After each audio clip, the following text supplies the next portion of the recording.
আজ জানাবো পশ্চিমবঙ্গ দেশ এবং বিদেশের বাছাই করা গুরুত্বপূর্ণ 50টি তাজা সংবাদ। আপনি যদি চ্যানেলে নতুন হয়ে থাকেন তাহলে অবশ্যই চ্যানেলটি সাবস্ক্রাইব করুন, কারণ প্রতিদিনের সেরা খবর আপনার হাতের মুঠোয় পৌঁছে দিতে আমরা আছি সদা প্রস্তুত। খবরের প্রথমেই দেখে নেব সংবাদ শিরোনাম। প্রথম দফাতেই বাজিমাত করবে বিজেপি, সমীক্ষায় চাঞ্চল্যকর তথ্য। প্রথম দফায় বিজেপি কটা আসন পাচ্ছে, ভোট শুরুর আগেই বিরাট বার্তা শাহর। প্রথম দফার ভোটে কোন কোন আসনে বিজেপিকে হোয়াইট ওয়াশ করতে পারে তৃণমূল। অন্যতম কঠিন একটি লড়াই লড়ছেন মমতা দিদির পাশে দাঁড়িয়ে বিরাট বার্তা কেজরিওয়ালের। হৃদয়পুরে স্টেশন চত্বরে বোমাবাজি, বিজেপির পোস্টার ছেড়ে সন্ত্রাস, কাঠগড়ায় তৃণমূলের দুষ্কৃতীরা। বোমাবাজি, বিজেপির পোস্টার ব্যানার ছেঁড়া নিয়ে উত্তেজনা, প্রতিবাদে পথ অবরোধ। অন্য কোথাও ভোট দিলে পিস পিস করে দেব, তৃণমূল নেতা ডালিম শেখের ভয়ঙ্কর হুমকি। বাস নিয়ে তৃণমূলকে তাড়াচ্ছে মানুষ, দুর্গাপুরে একই কাণ্ড। প্রথম দফা ভোটের আগেই বিপাকে কুণাল, বিজেপির নামে ভুয়ো নথি ছড়ানোর অভিযোগে এফআইআর দায়ের। বালি পাচার মামলাতেও ইডির দপ্তরে হাজিরা দিলেন না ডিসি শান্তনু, আইনজীবী পাঠিয়ে সময় চাইলেন কেন্দ্রীয় সংস্থার কাছে। বিজেপি জিতলে কে হবেন বাংলার মুখ্যমন্ত্রী, আভাস দিয়ে দিলেন অমিত শাহ। দমদম উত্তরের সভা থেকে বড় ঘোষণা। আমার অনেক ভুল আছে, অভিষেক ঠিকই বলে, হঠাৎ কেন এমন মন্তব্য মমতার। বুথের ভেতরে জমায়েত হলে সিগন্যাল যাবে নির্দিষ্ট জায়গায়, ভোটে ব্যবহৃত এআই ক্যামেরার বৈশিষ্ট্য কি? কাজ কেমন চলছে, কপ্টার থেকে নেমে ক্ষণিকের আড্ডা আপ্লুত কর্মীরা। তালিকায় নাম থাকলেও দেওয়া যাবে না ভোট, নির্বাচন কমিশনের নয়া নিয়ম কি? প্রথম দফাতেই পদ্মবোধের ব্লুপ্রিন্ট, এই আসনগুলোতে কি বিজেপিকে হোয়াইট ওয়াশ করবে তৃণমূল। প্রিসাইডিং অফিসারদের জন্য 5 দফা নির্দেশ দিল নির্বাচন কমিশন, ভোটের দিন কি দায়িত্ব পালন করতে হবে। সুপ্রিম কোর্টের নির্দেশের পর কতজন দিতে পারবেন ভোট, এসআইআর নিয়ে বিস্ফোরক তথ্য দিলেন সিইও। রাত পোহালেই মহারণ, দিদির চিন্তা বাড়িয়ে বিজেপির কোন ব্রহ্মাস্ত্র বদলে দিচ্ছে এই সমীকরণ। বিজেপি না তৃণমূল, কাকে নিয়ে বাজি ধরছে বিশ্ব, প্রেডিকশন মার্কেটের তথ্যে ঘুম উড়ল নেতাদের। রাজীব কুমারকে সাংসদ করেছেন, আমাকে তো কিছু করেননি, টিকিট দেইনি, মন্তব্যে মমতাকে পাল্টা বিজেপি প্রার্থীর।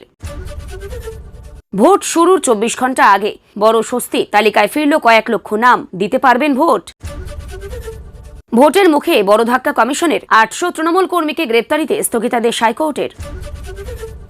ভোটের দিন সকাল 6টা থেকে সন্ধ্যা 6টা পর্যন্ত প্রার্থীদের জন্য নির্দেশিকা নির্বাচন কমিশনের।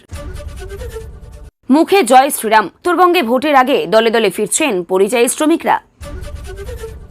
মমতার স্বপ্ন ভাঙতে মরিয়া বিজেপি, পরের মুখ্যমন্ত্রী হিসেবে কার নাম নিলেন শাহ, তোলপাড় বঙ্গ রাজনীতি। ভোটারদের ভয় দেখানোর অভিযোগ, নির্বাচনের 2 দিন আগে বীরভূমের কমিশনের নির্দেশে গ্রেপ্তার তৃণমূল নেতা। উর্দু নয় শুধু বাংলা চলবে, কলকাতার বুকে দাঁড়িয়ে মমতাকে তুলোধনা যোগীর। ভবানীপুরে রাষ্ট্রবাদী মুসলিমরা চাইছে শুভেন্দুকে, প্রচারে বেরোতেই তুমুল সারা। 4 মে আমরা তোমাদের খেলা দেখাবো, মমতাকে সরাসরি চ্যালেঞ্জ মুখ্যমন্ত্রী হেমন্ত বিশ্ব শর্মার। মমতা দিদি যতই চেষ্টা করুন বাংলায় বাবরি মসজিদ গড়তে দেবেন না বিজেপি, অমিত শাহ। প্রথম দফার ভোটে তৃণমূলের রাতের ঘুম কাটছে যে 10টি বিষয়। ভোটের কয়েক ঘন্টা আগে নন্দীগ্রামে কুরুক্ষেত্রের যুদ্ধ, টোটো ভাঙচুর, বাড়ি থেকে লুট গয়না। নন্দীগ্রামের পথে হেঁটেই মমতাকে পরাস্ত করবে ভবানীপুর, শুভেন্দুর দাবিতে চনমনে গেরুয়া শিবির। ভোটের মুখে সুরাট থেকে বাংলায় স্পেশাল ট্রেন, বিজেপির বিরুদ্ধে কমিশনে গেল তৃণমূল। কাল থেকে প্রথম দফার ভোট, 152 আসনে ভাগ্য পরীক্ষা, কোন কোন গড়ে ফুটতে পারে পদ্ম। রবীন্দ্রনাথ ঠাকুরের জায়গায় মমতার ছবি, জোড়াসাঁকো থেকে টিএমসিকে আক্রমণ যোগীর। বাংলার মাটিতে দাঁড়িয়ে ফিরহাদকে হুঁশিয়ারি, যোগীর উর্দু মন্তব্যে তোলপাড় রাজ্য রাজনীতি। নন্দীগ্রামে কেন্দ্রীয় বাহিনীর বিরুদ্ধে তৃণমূলের অভিযোগ, ছবি দিয়ে নালিশ ঠুকল শাসক দল। অগ্নিমিত্রার প্রচারে এসে মমতাকে নিয়ে কটাক্ষ রেখা গুপ্তার, দেখুন কি বলছেন। ভোটের মুখে অভয়ার মাকে পুলিশের সমন, কি বললেন রত্নাদেবী। ভোটের আগের দিন ভবানীপুরে ঝড় তুললেন শুভেন্দু, এক কথাতেই করলেন বাজিমাত। দিনহাটায় বিজেপি প্রার্থীর বিরুদ্ধে নির্দল প্রার্থী দিল বিক্ষুব্ধ গোষ্ঠী, প্রতীক ঘোষণা করতে নড়েচড়ে বসলেন জেলা নেতৃত্ব। সীমান্তে কাটা তারের কাটা, নবান্নের রিপোর্টে চরম ক্ষুব্ধ হাইকোর্ট, পকেট থেকে জরিমানা দিতে হবে খোদ বড়বাবুকে। মুখ্যমন্ত্রী গণতন্ত্রকে বিপন্ন করেছেন আইপ্যাক মামলায় সুপ্রিম কোর্টের তোপ মমতাকে। ওরা আমাদের জায়গা দখল করেছে, মসজিদ বানানোর বিরুদ্ধে রাজপথে হাজার হাজার মানুষ নেট দুনিয়ায় তোলপাড়। ভারত থেকে সস্তায় বাজার করা শেষ, বালিন শাহর নতুন নিয়মে ফুসছে নেপাল, সীমান্তে চরম উত্তেজনা। ভোটের মুখে বড় ধাক্কা কমিশনের, 800 তৃণমূল কর্মীকে গ্রেপ্তারিতে স্থগিতাদেশ হাইকোর্টের। চিপসের প্যাকেটও কেড়ে নিচ্ছে, নেপালের বিক্ষোভে কেন জড়ালো ভারত সীমান্ত? জমে উঠেছে হাড্ডাহাড্ডি লড়াইয়ের ময়দান, কি বলছে মেমারিবাসী? 2021-এ হারেনি বিজেপি, জিতেছিল 130টি আসনে। ভোটের মুখে বিস্ফোরক তথ্য ফাঁস, তোলপাড় বঙ্গ রাজনীতি। তীব্র গরমের মধ্যেই ভোট 6 জেলায়, উত্তরের 8 জেলায় প্রথম দফার দিনে ঝড় বৃষ্টি। সপ্তাহান্তে কালবৈশাখীর দক্ষিণবঙ্গে। ট্রাম্পের সংঘবিরতি ঘোষণার পরেই হরমুজে মালবাহী জাহাজে গুলি ইরানের, 20 বাউ জলে শান্তি বৈঠক। বহরমপুরে রোড শো এর মাঝেই অসুস্থ মিঠুন, অভিনেতাকে ছাড়াই কর্মসূচি শেষ করলেন বিজেপি প্রার্থী সুব্রত। লক্ষ্মী বা অন্নপূর্ণা নয়, বাংলায় চাই ষষ্ঠীর ভাণ্ডার। শহর, গ্রাম বা মফস্বল, পশ্চিমবঙ্গের নারী এখন আর মা হতে চাইছেন না। ভোটের আগে চূড়ান্ত অ্যাকশনে কমিশন, তালিকায় 294 দাগি, 48 ঘন্টা ডেডলাইনে কাঁপছে দুষ্কৃতী সাম্রাজ্য। বিজেপি প্রার্থী অশোক দিনদার প্রচারে ক্রেজ গেইল, বাংলার বিধানসভা ভোটে এবার নজিরবিহীন ঘটনা, চাঞ্চল্যকর ভিডিও। পুরো ফিল্মি কায়দায় পুলিশের ধাওয়া, তৃণমূলের পতাকা মোড়া বিলাসবহুল গাড়ি থেকে বেরোলো মদের পাহাড়। বহরমপুরে হঠাৎ ত্রিমুখী লড়াই, বদলে যাবে ফল। বাজেট বরাদ্দে 4% ডিএ পাবেন সরকারি কর্মীরা, দিন ঘোষণা মমতার। ন্যূনতম বেতন 72,000 টাকা, বছরে বাড়বে 6% স্যালারি। অষ্টম বেতন কমিশন নিয়ে বড় আপডেট। প্রথম দফার ভোটের কয়েক ঘন্টা আগে শুভেন্দুর হাত ধরে বিজেপিতে তৃণমূলের বিদায় বিধায়ক। প্রিসাইডিং অফিসারদের জন্য 5 দফার নির্দেশ দিল নির্বাচন কমিশন। ভোটের দিন কি দায়িত্ব পালন করতে হবে? নামাবো, দলীয় প্রার্থীকে হারাতে কার্যালয়ে বসেই ছক তৃণমূল নেতার, ভিডিও দেখে বহিষ্কার করলেন নেতৃত্ব। ট্রাম্পের একতরফা যুদ্ধবিরতি ঘোষণা, মার্কিন শর্ত মানব না জানিয়ে জটিলতা বাড়ালো ইরান। এতক্ষণ শুনছিলাম সংবাদ শিরোনাম, এবার আসছে খবরের বিস্তারিত। এর আগে একটি ছোট্ট রিকোয়েস্ট, আপনি যদি এই চ্যানেলে নতুন হয়ে থাকেন তাহলে চ্যানেলটিকে অবশ্যই সাবস্ক্রাইব করুন। প্রথম দফার ভোটকে সামনে রেখে বিভিন্ন সমীক্ষায় এমন ইঙ্গিত পাওয়া যাচ্ছে যে প্রথম পর্বেই বড় ধরনের সাফল্য পেতে পারে বিজেপি। সমীক্ষাগুলিতে বলা হচ্ছে একাধিক গুরুত্বপূর্ণ আসনে তাদের সংগঠন আগের তুলনায় অনেকটা শক্তিশালী হয়েছে এবং বুথ স্তরে কাজ করার ফলে ভোটারদের মধ্যে প্রভাব বেড়েছে। বিশেষ করে গ্রামাঞ্চল ও সীমান্তবর্তী এলাকায় বিজেপির পক্ষে হাওয়া তৈরি হয়েছে বলেই দাবি করা হচ্ছে। তবে এই সমীক্ষা ঘিরে তীব্র রাজনৈতিক বিতর্ক শুরু হয়েছে। তৃণমূল কংগ্রেস বলছে এই ধরনের সমীক্ষা আসলে ভোটের আগে মনস্তাত্ত্বিক চাপ তৈরি করার কৌশল, বাস্তবে মানুষের সমর্থন তাদের দিকেই রয়েছে। ফলে প্রথম দফার ভোটের আগে ফলাফল নিয়ে জোর জল্পনা তৈরি হয়েছে এবং রাজনৈতিক মহলে উত্তেজনা বাড়ছে। অমিত শাহ ভোট শুরুর আগেই প্রথম দফা নিয়ে বড় রাজনৈতিক বার্তা দেন। তিনি দাবি করেন এই পর্বে বিজেপি উল্লেখযোগ্য সংখ্যক আসন জয় পাবে এবং এর মাধ্যমেই রাজ্যে পরিবর্তনের সূচনা হবে। তার বক্তব্য অনুযায়ী সাধারণ মানুষ বর্তমান সরকারের বিরুদ্ধে ক্ষোভ পোষণ করছে এবং সেই ক্ষোভ ভোটে প্রতিফলিত হবে। তিনি আরো বলেন বিজেপি সংগঠনের শক্তির উপর ভর করে এগোচ্ছে এবং প্রতি বুথে তাদের কর্মীরা প্রস্তুত রয়েছে। এই মন্তব্যে পাল্টা তৃণমূল কংগ্রেস জানিয়েছে বাস্তব পরিস্থিতির জন্য এই দাবির কোনো মিল নেই এবং ভোটের ফলে আসল চিত্র পরিষ্কার হয়ে যাবে। ফলে এই মন্তব্য ঘিরে দুই দলের মধ্যে তীব্র বাকযুদ্ধ শুরু হয়েছে। অন্যদিকে রাজনৈতিক বিশ্লেষণে আবারও এমনটা উঠে এসেছে যে কিছু নির্দিষ্ট আসনে তৃণমূল কংগ্রেস অত্যন্ত শক্তিশালী অবস্থানে রয়েছে এবং সেখানে তারা বিজেপিকে বড় ব্যবধানে হারাতে পারে। বিশেষ করে যেই সব এলাকায় দীর্ঘদিন ধরে তৃণমূলের সংগঠন মজবুত এবং স্থানীয় নেতৃত্বের অভাব রয়েছে সেখানেও তারা অনেকটাই এগিয়ে বলে মনে করা হচ্ছে। এছাড়াও সরকারি প্রকল্প এবং উন্নয়নমূলক কাজের প্রভাবও ভোটে পড়তে পারে বলে বিশ্লেষকদের মত। ফলে প্রথম দফায় একতরফা ফলাফল হবে না, বরং কোথাও বিজেপি এগোতে পারে, আবার কোথাও তৃণমূল শক্তভাবে প্রতিরোধ গড়তে তুলতে পারে। এই সম্ভাবনাই বেশি দেখা যাচ্ছে। এতে বোঝা যাচ্ছে প্রথম দফার ভোট অত্যন্ত প্রতিদ্বন্দ্বিতাপূর্ণ হতে চলেছে। হৃদয়পুর এলাকায় স্টেশন চত্বরে হঠাৎ বোমাবাজির ঘটনায় ব্যাপক আতঙ্ক ছড়িয়ে পড়ে। স্থানীয় সূত্রে জানা গেছে, রাজনৈতিক উত্তেজনার মধ্যে এই ঘটনা ঘটে এবং অভিযোগ ওঠে যে কিছু দুষ্কৃতী এলাকায় অশান্তি ছড়ানোর জন্য চেষ্টা করছে। পাশাপাশি বিজেপির পোস্টার ছিঁড়ে ফেলার ঘটনাও সামনে এসেছে, যা নিয়ে দুই দলের মধ্যে তীব্র অভিযোগ পাল্টা অভিযোগ শুরু হয়েছে। ঘটনাস্থলে দ্রুত পুলিশ পৌঁছে পরিস্থিতি নিয়ন্ত্রণে আনে এবং এলাকায় অতিরিক্ত বাহিনী মোতায়েন করা হয়। সাধারণ মানুষ এই ঘটনায় ভীত হয়ে পড়েছেন এবং ভোটের আগে আইন শৃঙ্খলা পরিস্থিতি নিয়ে উদ্বেগ প্রকাশ করেছেন। লাভপুর এলাকায় এক তৃণমূল নেতার একটি ভিডিও ভাইরাল হওয়ায় ব্যাপক বিতর্কের সৃষ্টি হয়েছে। ওই ভিডিওতে তাকে ভোটারদের উদ্দেশ্যে হুমকিমূলক ভাষায় কথা বলতে শোনা যাচ্ছে বলেই অভিযোগ উঠেছে। বিরোধীরা ওই ঘটনাকে গণতন্ত্রের পরিপন্থী বলে আক্রমণ করেছে এবং নির্বাচন কমিশনের হস্তক্ষেপ দাবি করেছে। অন্যদিকে তৃণমূলের পক্ষ থেকে জানানো হয়েছে, ভিডিওটির সত্যতা যাচাই খতিয়ে দেখা হচ্ছে এবং বিষয়টি নিয়ে প্রয়োজনীয় ব্যবস্থা নেওয়া হবে। এই ঘটনায় এলাকায় উত্তেজনা বেড়েছে এবং ভোটের আগে পরিস্থিতি আরও সংবেদনশীল হয়ে উঠেছে। দুর্গাপুর এলাকায় প্রচারের সময় এক অস্বাভাবিক পরিস্থিতির সৃষ্টি হয়, যেখানে দাবি করা হয়েছে কিছু জায়গায় সাধারণ মানুষ ক্ষোভ প্রকাশ করে এবং তৃণমূলের বিরুদ্ধে প্রতিক্রিয়া দেখিয়েছেন। ঘটনাটি নিয়ে রাজনৈতিক মহলে তীব্র আলোচনা শুরু হয়েছে। বিজেপি এটিকে জনরোষের বহিঃপ্রকাশ হিসেবেই দেখাচ্ছে এবং বলছে মানুষ পরিবর্তন চাইছে। অন্যদিকে তৃণমূল এই অভিযোগ সম্পূর্ণ অস্বীকার করে জানিয়েছে, এই ধরনের ঘটনা সাজানো এবং বিভ্রান্তি ছড়ানোর চেষ্টা করা হচ্ছে।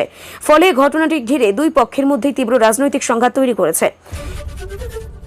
বালিপাচার মামলায় তদন্তে নতুন মোড় এসেছে। সেখানে কলকাতা পুলিশের এক উচ্চপদস্থ আধিকারিককে কেন্দ্রীয় তদন্তকারী সংস্থা জিজ্ঞাসাবাদের জন্য ডেকেছিল। তবে তিনি নিজে হাজির না হয়ে আইনজীবীর মাধ্যমে সময় চেয়েছেন বলেও জানান। এই ঘটনায় তদন্ত প্রক্রিয়া নিয়ে নতুন করে প্রশ্ন উঠছে এবং প্রশাসনিক মহলে চাপ বেড়েছে। তদন্তকারী সংস্থা বিভিন্ন নথি ও আর্থিক লেনদেন খতিয়ে দেখছে এবং এই মামলায় আরও বড় নাম জড়িয়ে পড়তে পারে বলে আশঙ্কা প্রকাশ করা হচ্ছে। ফলে বিষয়টি ঘিরে রাজনৈতিক ও প্রশাসনিক দুই মহলেই চাঞ্চল্য তৈরি হয়েছে। অমিত শাহ দমদম উত্তরের এক জনসভা থেকে ইঙ্গিতপূর্ণ বক্তব্য রেখে জানান, বিজেপি ক্ষমতায় এলে মুখ্যমন্ত্রী নির্বাচন কোনো ব্যক্তিগত কেন্দ্রিক সিদ্ধান্তে নয়, বরং দলীয় বিধায়কদের মতামত এবং গণতান্ত্রিক প্রক্রিয়ার মাধ্যমেই হবে। তিনি স্পষ্ট করে দেন যে আগে থেকে কাউকে মুখ্যমন্ত্রী ঘোষণা করার পথে দল হাঁটছে না। এর ফলে রাজনৈতিক মহলে জল্পনা বেড়েছে কে হতে পারে সম্ভাব্য মুখ্যমন্ত্রী। বিজেপি শিবির বলছে দল জিতলেই নতুন নেতৃত্ব উঠে আসবে। অন্যদিকে তৃণমূল কংগ্রেস এই মন্তব্যকে অনিশ্চয়তার প্রমাণ বলে কটাক্ষ করেছে। ফলে মুখ্যমন্ত্রী পদ ঘিরে নতুন করে রাজনৈতিক উত্তেজনা তৈরি হয়েছে। মমতা বন্দ্যোপাধ্যায় এক জনসভায় হঠাৎ নিজের কাজের প্রসঙ্গে বলেন যে তার অনেক ভুল ত্রুটি রয়েছে এবং সেই বিষয়টি অভিষেক বন্দ্যোপাধ্যায় প্রায়ই তাকে মনে করিয়ে দেন। এই মন্তব্যে তিনি বোঝাতে চান যে দল সরকারের কাজের ক্ষেত্রে আত্মসমালোচনার জায়গা রয়েছে এবং সংশোধনের সুযোগও রয়েছে। রাজনৈতিক বিশ্লেষকদের মতে এই বক্তব্যের মাধ্যমে তিনি একদিকে নম্রতার বার্তা দিয়েছেন, অন্যদিকে দলের অভ্যন্তরীণ সমন্বয়ের কথাও তুলে ধরছেন। বিরোধীরা অবশ্যই মন্তব্যকে ব্যর্থতার স্বীকারোক্তি হিসেবেই তুলে ধরছে। এর ফলে তৃণমূল বলছে এটি দায়িত্বশীল নেতৃত্বের পরিচয়। নির্বাচনকে আরও স্বচ্ছ নিয়ন্ত্রিত করতে এবার বুথে উন্নত প্রযুক্তির ব্যবহার শুরু হয়েছে। বিশেষ করে কৃত্রিম বুদ্ধিমত্তাযুক্ত ক্যামেরা বসানো হচ্ছে, যা বুথের ভেতরে অস্বাভাবিক ভিড় বা সন্দেহজনক জমায়েত হলে নির্দিষ্ট নিয়ন্ত্রণ কক্ষে সংকেত পাঠাবে। এর ফলে সঙ্গে সঙ্গে নজরদারি বাড়ানো এবং প্রয়োজনে বাহিনী পাঠানো সম্ভব হবে। এই প্রযুক্তির উদ্দেশ্য হল ভোটারদের নিরাপত্তা নিশ্চিত করা এবং ভুয়ো ভোট বা জবরদস্তি আটকানো। নির্বাচন কমিশন জানিয়েছে, এই ব্যবস্থার মাধ্যমে আর নিরপেক্ষ ও শান্তিপূর্ণ ভোট গ্রহণ নিশ্চিত করা যাবে। রাজনৈতিক মহলে এমনই আলোচনা চলছে যে প্রথম দফার ভোটে তৃণমূল কংগ্রেস কিছু নির্দিষ্ট আসনে বিজেপিকে সম্পূর্ণভাবে হারানোর কৌশল নিয়েছে। এই পরিকল্পনার মূল লক্ষ্য হল সংগঠনের শক্তিকে কাজে লাগিয়ে বুথ স্তরে ভোটে নিশ্চিত করা এবং বিরোধীদের প্রভাব কমিয়ে দেওয়া। বিশেষ করে যেসব এলাকায় তৃণমূলের পুরনো ঘাঁটি রয়েছে সেখান থেকে একতরফা ফলের আশা করছে। তবে বিজেপি এই দাবিকে খারিজ করে বলছে তারা প্রতিটি আসনের লড়াই দেবে এবং ফলাফল চূড়ান্ত কথা বলবে। ফলে প্রথম দফা রাজনৈতিক লড়াই আরও তীব্র হয়ে উঠছে। আন্তর্জাতিক স্তরে নির্বাচন ফল নিয়ে আগ্রহ দেখা যাচ্ছে বলেই বিভিন্ন বিশ্লেষণে উঠে এসেছে। কিছু প্রেডিকশন মার্কেট বা ভবিষ্যৎবাণীমূলক পরিসংখ্যান অনুযায়ী কোন দল এগিয়ে থাকতে পারে তা নিয়ে নানা অনুমান প্রকাশ পাচ্ছে। এতে রাজনৈতিক নেতাদের মধ্যেও চাপ তৈরি হয়েছে, কারণ এই ধরনের তথ্য জনমতের উপর প্রভাব ফেলতে পারে। তবে বিশ্লেষকেরা সতর্ক করে বলেছেন, এই ধরনের পূর্বাভাস সবসময় সঠিক নাও হতে পারে এবং বাস্তব ফলাফল ভোটের দিনই নির্ধারিত হবে। ফলে এই বিষয়টি নিয়ে যেমন কৌতূহল বাড়ছে, তেমনই বিতর্কও তৈরি হচ্ছে। নির্বাচন কমিশন ভোটের দিন প্রার্থীদের জন্য কঠোর নির্দেশিকা জারি করেছে, যাতে সকাল থেকে সন্ধ্যা পর্যন্ত ভোট গ্রহণ নির্বিঘ্নে সম্পন্ন হয়। নির্দিষ্ট সময়ের মধ্যে প্রচার সম্পূর্ণ বন্ধ রাখতে হবে এবং বুথের চারপাশে আশেপাশে কোনো ধরনের জমায়েত বা প্রচার কার্যকলাপ নিষিদ্ধ থাকবে। এছাড়াও প্রার্থীদের আচরণবিধি মেনে চলার জন্য কড়া নির্দেশ দেওয়া হয়েছে। কমিশন জানিয়েছে, নিয়ম ভঙ্গ করলে সঙ্গে সঙ্গে ব্যবস্থা নেওয়া হবে। এই নির্দেশিকার উদ্দেশ্য হল শান্তিপূর্ণ পরিবেশে ভোট সম্পন্ন করা এবং কোনো প্রকার অনিয়ম ঠেকানো। অমিত শাহর বক্তব্য ঘিরে আরও একবার মুখ্যমন্ত্রী পদ নিয়ে জল্পনা তুঙ্গে উঠেছে। তিনি ইঙ্গিত দিয়েছেন যে বিজেপি জিতলে এমন একজনকে সামনে আনা হবে যিনি সাধারণ মানুষের কাছাকাছি এবং সংগঠনের মধ্যে গ্রহণযোগ্য। এই মন্তব্যের পর বিভিন্ন নাম নিয়ে রাজনৈতিক মহলে আলোচনা শুরু হয়েছে। তৃণমূল কংগ্রেস এই প্রসঙ্গে কটাক্ষ করে বলছে, বিজেপির ভেতরে নেতৃত্ব নিয়ে বিভ্রান্তি রয়েছে। অন্যদিকে বিজেপি বলছে তারা পরিকল্পিতভাবে এগোচ্ছে এবং সময় এলে সব পরিষ্কার হয়ে যাবে। ফলে নির্বাচনের আগে এই ইস্যুটি বড় রাজনৈতিক আলোচনায় পরিণত হয়েছে। বীরভূমে ভোটের ঠিক 2 দিন আগে এক তৃণমূল নেতাকে গ্রেপ্তার করা হয়েছে নির্বাচন কমিশনের নির্দেশে। অভিযোগ, তিনি ভোটারদের ভয় দেখানো প্রভাবিত করার চেষ্টা করছিলেন। প্রশাসনের তরফে জানানো হয়েছে, নির্বাচনের আগে কোনো ধরনের ভয় দেখানো বা চাপ সৃষ্টি করা সহ্য করা হবে না এবং কঠোর পদক্ষেপ নেওয়া হবে। এই ঘটনাকে ঘিরে এলাকায় রাজনৈতিক উত্তেজনা ছড়িয়ে পড়েছে। তৃণমূলের পক্ষ থেকে দাবি করা হয়েছে এই গ্রেপ্তার রাজনৈতিক উদ্দেশ্য প্রণোদিত। অন্যদিকে বিরোধীরা বলছে অবশেষে কমিশন নিরপেক্ষভাবে কাজ করতে শুরু করেছে। ফলে ভোটের আগে এই ঘটনায় পরিস্থিতি আরও সংবেদনশীল হয়ে উঠছে। যোগী আদিত্যনাথ কলকাতায় এক জনসভা থেকে ভাষা ইস্যুতে তীব্র আক্রমণ শানান। তিনি বলেন, রাজ্যে শুধুমাত্র বাংলা ভাষার গুরুত্ব থাকা উচিত এবং উর্দু নিয়ে রাজনীতি করা হচ্ছে বলেই অভিযোগ তোলেন। তার এই মন্তব্য সরাসরি মমতা বন্দ্যোপাধ্যায়ের বিরুদ্ধে কটাক্ষ হিসেবেই দেখা হচ্ছে। তৃণমূল কংগ্রেস এই মন্তব্যের তীব্র বিরোধিতা করে জানিয়েছেন, বাংলা সব ভাষাকে সম্মান করে এবং সব ধরনের মন্তব্য বিভাজনের রাজনীতি ছড়ানোর চেষ্টা। ফলে ভাষা ইস্যু ঘিরে রাজ্য রাজনীতি নতুন করে বিতর্ক শুরু হয়েছে। অমিত শাহ এক জনসভা থেকে ধর্মীয় ইস্যু তুলে ধরে বলেন, বাংলায় বিজেপি ক্ষমতা এলে কোনোভাবে বিতর্কিত স্থাপনা তৈরি করতে দেওয়া হবে না। তার বক্তব্যে তিনি শাসক দলের নীতির সমালোচনা করেন এবং দাবি করেন যে বিজেপির রাজ্যে আইন শৃঙ্খলা ও সাংস্কৃতিক ভারসাম্য বজায় রাখবে। এই মন্তব্যের পর রাজনৈতিক মহলে তীব্র প্রতিক্রিয়া দেখা যায়। তৃণমূলের বক্তব্যকে উস্কানিমূলক আক্রমণ করেছে এবং অন্যদিকে বিজেপি বলছে তারা রাজ্যের স্বার্থে কথা বলছে। ফলে নির্বাচনের আগে ধর্মীয় ইস্যু আবারও বড় বিতর্কে পরিণত হয়েছে। নন্দীগ্রাম এলাকায় ভোটের কয়েক ঘন্টা আগে ব্যাপক উত্তেজনা ছড়িয়ে পড়ে। অভিযোগ, 2 রাজনৈতিক পক্ষের মধ্যে সংঘর্ষ, টোটো ভাঙচুর করা হয় এবং কয়েকটি বাড়িতে ঢুকে লুটপাট চালানো হয়। স্থানীয় বাসিন্দারা আতঙ্কিত হয়ে পড়েন এবং পরিস্থিতি দ্রুত নিয়ন্ত্রণে আনতে পুলিশ ও কেন্দ্রীয় বাহিনী মোতায়েন করা হয়। এই ঘটনাকে কেন্দ্র করে 2 পক্ষ একে অপরের বিরুদ্ধে অভিযোগ তুলেছেন। ভোটের আগে এমন পরিস্থিতি তৈরি হওয়ায় নিরাপত্তা ব্যবস্থা নিয়ে প্রশ্ন উঠছে এবং প্রশাসনের উপর চাপ বেড়েছে। প্রথম দফার ভোটে মোট 152টি আসনে ভোট গ্রহণ হওয়ার কথা, যেখানে বিভিন্ন রাজনৈতিক দলের ভাগ্য নির্ধারিত হবে। এই দফায় একাধিক গুরুত্বপূর্ণ কেন্দ্র রয়েছে, যেখানে ফলাফল পুরো নির্বাচনের গতিপথ নির্ধারণ করতে পারে। বিজেপির দাবি করেছে তাদের সংগঠন শক্তিশালী হওয়ার বেশ কিছু আসনে তারা জয়ের মুখ দেখবে। অন্যদিকে তৃণমূল কংগ্রেস বলছে তাদের উন্নয়নমূলক কাজ এবং সংগঠন তাদের জয় এনে দেবে।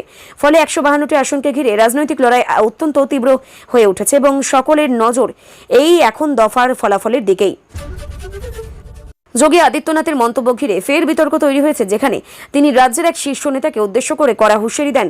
তার বক্তব্যে ভাষা ও সংস্কৃতি নিয়ে রাজনৈতিক আক্রমণ আরও তীব্র হয়েছে। এই মন্তব্যে রাজ্যে শাসক দল ক্ষুব্ধ প্রতিক্রিয়া জানিয়েছে এবং বলছে বাইরের নেতারা এসে রাজ্যের পরিবেশ নষ্ট করার চেষ্টা করছেন। অন্যদিকে বিজেপি বলছে তারা সত্য কথা বলছে এবং রাজ্যে পরিস্থিতি তুলে ধরছে। ফলে এই মন্তব্য ঘিরে রাজনৈতিক সংঘাত আরও বেড়ে গেছে।